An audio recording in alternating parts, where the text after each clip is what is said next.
जय श्री गणेश भगवान की जय। जय श्री भोले शंकर भगवान की जय। श्री महालक्ष्मी जी की व्रत कथा भक्तजनों ध्यानपूर्वक एकाग्रचित होकर पढ़े एवं सुने। श्री महालक्ष्मी जी की कथा का वर्णन इस प्रकार शुरू होता है कि श्री महालक्ष्मी जी को अनेकों रूप धारण कर सकती हैं। इनके सहस्त्रों नाम भी हैं। कैलाश में रहने वाली पार्वती, स्वर्ग की श्री महालक्ष्मी, विष्णु प्रिया, भयवती नंदिनी आदि हजारों नामों से महालक्ष्मी जानी जाती और पूजी जाती हैं। यह कहानी द्वापर युग की है। सौराष्ट्र देश में भद्रसवा नाम का एक राजा राज्य करता था।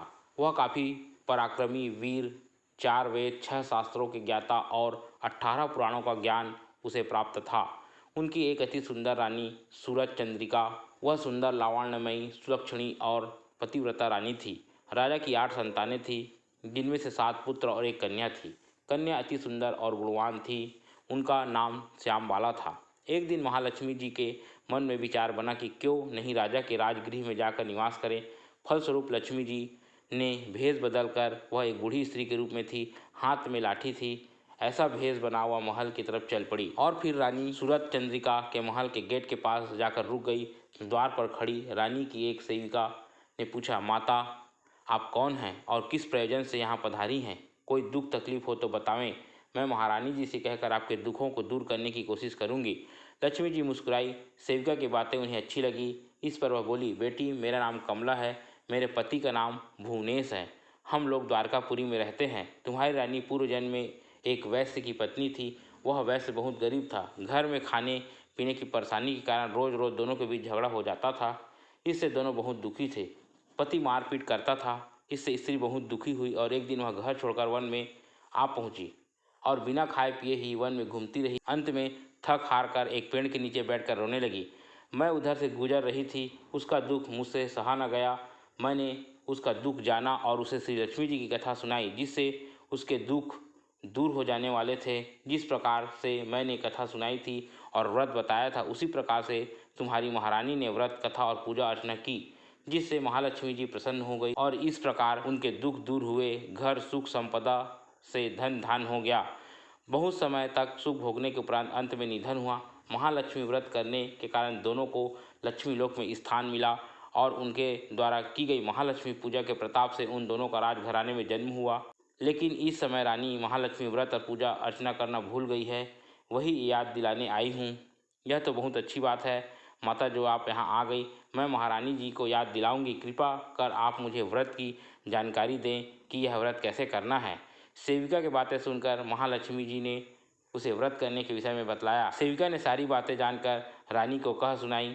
रानी ने जाना कि एक बूढ़ी स्त्री जिस पर दरिद्रों जैसे कपड़े हैं, उसके विषय में ऐसा कुछ कहा है तो रानी बहुत क्रोधित हुई। उसमें छाए अहंकार ने उसे अत्यधिक क्रोधित कर दिया। उसने तुरंत जाकर बूढ़ी स्त्री को घोर अपमान किया और तुरंत वहाँ से चले जाने को कहा। बूढ़ी स्त्री मन ही मन मुस्कुराती हुई वहाँ से चल दी।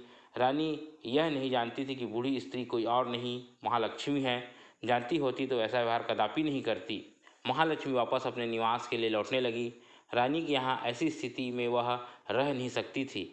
रास्ते में लक्ष्मी जी को श्यामबाला मिली। लक्ष्मी जी को वापस जाता देख उसने कारण पूछा तो बूढ़ी स्त्री के वेश में लक्ष्मी जी ने उसे सब बताया। श्यामबाला को बहुत बुरा लगा। उसने बूढ़ी स्त्री से क्षमा मांगते हुए कहा, माता रानी अज्ञानी है, जो उन्होंने आपकी महत्वपूर्ण बातों में छुपे गुण अर्थों को नहीं समझा। कृपा कर महालक्ष्मी जी के व्रत का विधि विधान और पूजा पाठ मुझे बताएं, मैं उसे पूरा करूंगी। लक्ष्मी जी ने श्यामबाला से बहुत प्रसन्न हुई। उन्होंने श्यामबाला को महालक्ष्मी व्रत की जानकारी दी। श्यामबाला ने नियम में भक्तिपूर्वक व्रत किया तो महालक्ष्मी जी उस पर प्रसन्न हो गई। फलस्वरूप सिद्धेश्वर नामक राजा के पुत्र के साथ श्यामबाला का विवाह संपन्न हुआ। उसे धन धान्य और वैभव की प्राप्ति हुई। वह सुखी जीवन व्यतीत करने लगी। इधर राजा भद्रश्रवा और रानी सूरज चंद्रिका से लक्ष्मी जी नाराज हो गई, जिसके कारण राज्य का सूरज अस्त हो गया। राजपाट सब छीन गया। दरिद्र होकर वह इधर उधर मारे मारे फिरने लगे। जब दशा और खराब होने लगी तो एक दिन रानी सूरज चंद्रिका राजा से बोली, स्वामी अपनी बेटी का पति भी तो राजा है, उनसे अपनी हालत के बारे में बताओ, जरूर उन्हें हम पर दया आएगी और वे हमारी मदद करेंगे।